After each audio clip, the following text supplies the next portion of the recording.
ٹھیک ہے جی. تو جب ہم قرآن کو اس نیت سے پڑھتے ہیں کہ اللہ تعالیٰ کی رہنما کتاب ہے، اسے رہنمائی لینی ہے، تو ایک تو اللہ تعالیٰ سے تعلق بنتا ہے، اور دوسرا پھر ہم اس قابل ہو جاتے ہیں کہ قرآن تعلیمات کو سمجھ سکیں، اپنے اندر جذب کر سکیں، اس سے رہنمائی حاصل کر سکیں، جب اس نیت سے پڑھتے ہیں کہ یہ رہنما کتاب ہے. آپ نے بیٹا پچھلے لیکچر میں پڑھا اور آپ پہلے بھی جانتے ہیں کہ اللہ فرماتے ہیں اس کتاب کے ذریعے بہت سو کو ہدایت ملے گی اور بہت سے گمراہ ہو جائیں. تو جو قرآن کو ہدایت کی نیت سے پڑھیں گے ان کو یقیناً ہدایت ملے گی، اللہ سے تعلق بنے گا. لیکن جو نعوذ باللہ قرآن کو اس نیت سے پڑھیں گے اس میں کوئی غلطی، کمی، کوتاہی نکالی جائے تو وہ تباہی، بربادی کے علاوہ کچھ چیز ان کے ہاتھ نہیں آئے گی.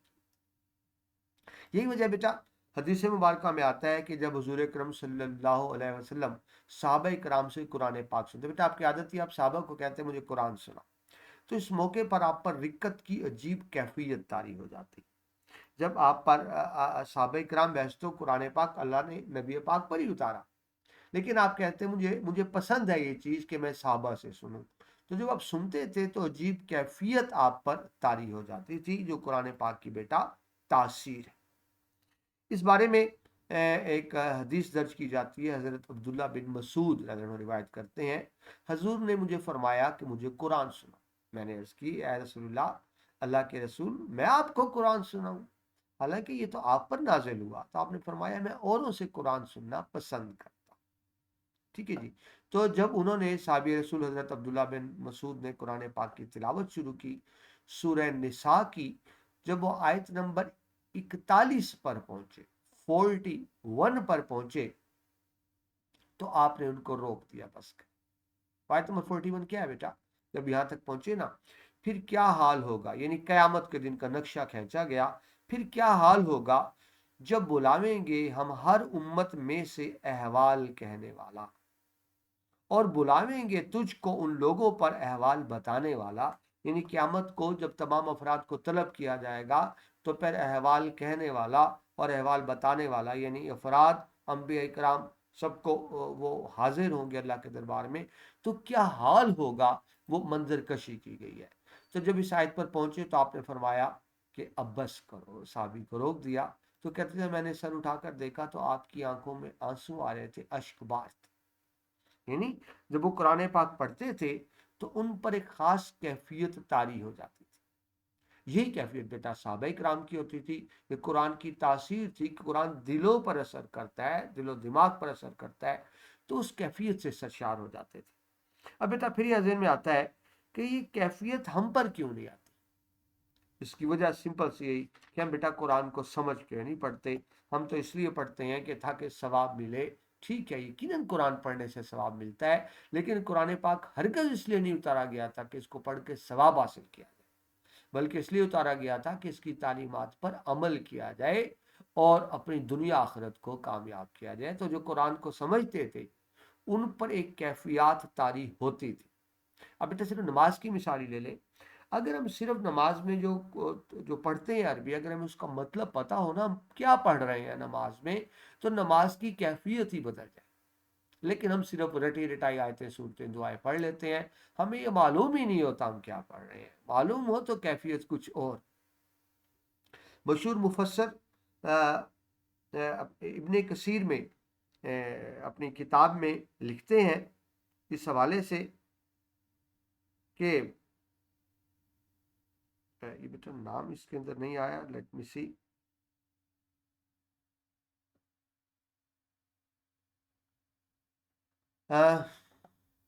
نہ وہ حدیث پاک میں آتا ہے تفسیر ابن کثیر میں جلد 4 صفحہ 51 پر کہ جب مسلمان یعنی صحابہ کرام تلاوت کرتے تھے تو ان کو قرآن پاک کی تلاوت کرنے کا انداز کیا ہوتا تھا.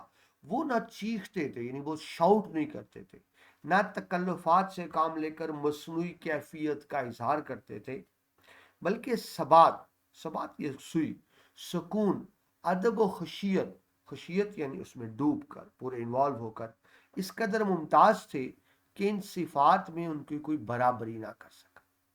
یعنی قرآن کو بہت زیادہ بلند آواز میں بھی نہیں پڑھتے تھے، کوئی بہت زیادہ تکلف یعنی آواز بنا کے بھی نہیں پڑھتے تھے، ٹھیک ہے، سکون کے ساتھ پڑھتے تھے، یکسوئی کے ساتھ پڑھتے تھے، جس کو انگلش میں کہتے ہیں انوالو ہونا۔ وہ جب قرآن پاک کی تلاوت کرتے تھے اس میں اس طرح انوالو ہوتے تھے اور اس طرح قرآن پاک کی تلاوت کرتے تھے کہ صحابہ کرام کی برابری کوئی نہیں کر سکتا بعد میں آنے والا۔ بعد میں آنے والے بیٹا کیوں برابری نہیں کر سکتا؟ کہ انہوں نے خود نبی پاک سے قرآن سنا تھا، وہ قرآن کے مفاہیم کو زیادہ بہتر جانتے تھے، وہ مطالب کو زیادہ بہتر جانتے تھے، سو ان پہ کیفیات بھی اور طرح کی طاری ہوا کرتی۔ مومن کا دل تلاوت قرآن پاک کے وقت جہاں کانپ اٹھتا ہے کہ یہ اللہ تعالیٰ کا کلام ہے، اٹینٹیو ہوتا ہے نا، ساتھ ہی اس کے دل میں سکون کی عجیب سی کیفیت بھی طاری ہوتا ہے۔ ٹھیک ہے، اللہ تعالیٰ کا کلام ہے تو اس کا روب دبدبہ تو ہے، لیکن دل کو سکون بھی ملتا ہے۔ گویا بدن اور دل کا نرم پڑنے کا مطلب ہی سکون حاصل کرنا۔ جب ہم قرآن پاک پڑھتے ہیں ہمارے بدن کو، جسم کو سکون ملتا ہے، دل کو سکون ملتا ہے۔ یہ کیوں ملتا ہے؟ یہ اللہ تعالیٰ کی رحمت ہوتی ہے، یہ اللہ تعالیٰ کی رحمت الہی کا نزول ہوتا ہے کہ جب ہم کلام پاک پڑھتے ہیں تو وہ کیفیت ہمارے اوپر طاری ہوتی ہے۔ لیکن بات پھر میں ایک ہی بات بار بار آپ سے کر رہا ہوں کہ جب ہم اس کو سوچ سمجھ کر پڑھتے ہیں، لیکن بدقسمتی سے قرآن پاک بیٹا ہم وہ پڑھتے ہیں، یہ وہ واحد کتابیں جو بغیر سمجھے پڑھتے ہیں۔ باقی ساری کتابیں بیٹا physics, chemistry, math, biology, Urdu, English سمجھ کے پڑھتے ہیں۔ کاش ہم قرآن کو بھی اسی طرح سمجھ پر پڑھیں تو دنیا آخرت بیٹا دونوں آسان ہو جائے۔ ٹھیک ہے جی، قرآن حدیث سے ثابت ہے کہ تلاوت قرآن پاک کے وقت سکون اور رحمت کا نزول ہوتا ہے۔ یہ قرآن حدیث میں آتا ہے، جب ہم قرآن پڑھ رہے ہوتے ہیں ہدایت لینے کی غرض سے، تو اللہ تعالیٰ کی طرف سے رحمتوں کا نزول ہو رہا ہوتا ہے۔ جو ثواب ملنا وہ تو اپنی جگہ پہ، رحمتوں کا نزول ہو رہا ہوتا ہے، ایک عجیب اطمینان اور سکون کی کیفیت دل میں محسوس ہوتی ہے۔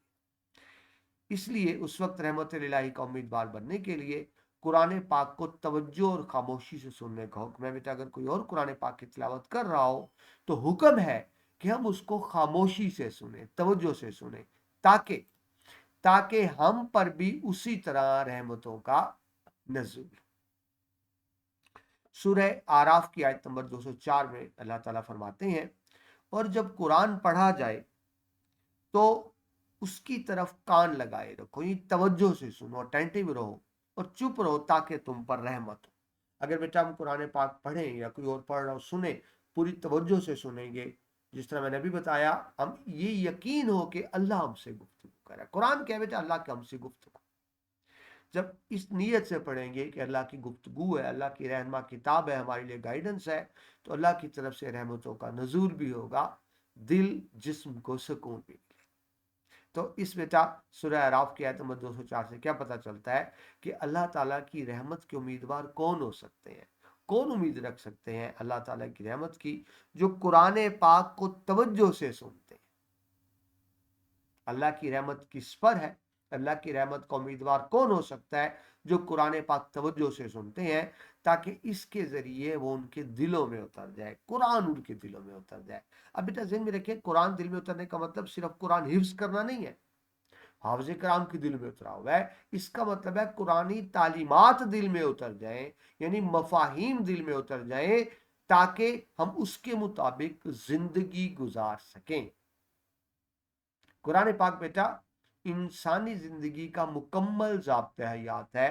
دنیا کا کوئی بھی شخص جس کا تعلق دنیا کے کسی بھی خطے، کسی بھی علاقے سے ہو، کسی بھی پروفیشن سے ہو، کسی بھی شعبے سے ہو، کسی بھی پیشے سے، قرآن پاک سب کے لیے قیامت تک رہنما کتاب۔ جنہوں نے، جب بیٹا مسلمانوں نے قرآن پاک کی تعلیمات پر مکمل عمل کیا، ان کو دنیا میں بھی ترقی ملی، دنیا میں حکومت بھی ملی، عزت بھی ملی، مقام بھی ملی، مرتبہ بھی ملا۔ لیکن جب ہمارا قرآن پاک سے تعلق کمزور ہوا تو دنیاوی عزت ہم سے چھن گئی۔ قرآن پر عمل کر کے ہی، قرآنی تعلیمات پر عمل کر کے ہی دنیا اور آخرت کی تمام کامیاب سمیٹ سکتے ہیں۔ اس کے ساتھ ہی بیٹا ہم دعا کرتے ہیں آخر میں، اللہ تعالی ہم سب کو قرآن پاک کی تعلیمات، قرآن پاک پڑھنے، قرآن پاک کی تعلیمات سمجھنے اور قرآنی تعلیمات کے مطابق صحیح معنوں میں زندگی گزارنے کی توفیق عطا فرمائے، تاکہ اس دنیا اور آخرت کی تمام نعمتیں ہم حاصل کر سکیں۔ اللہ تعالیٰ مجھے، آپ کو، ہم سب کو یہ توفیق عطا فرمائے۔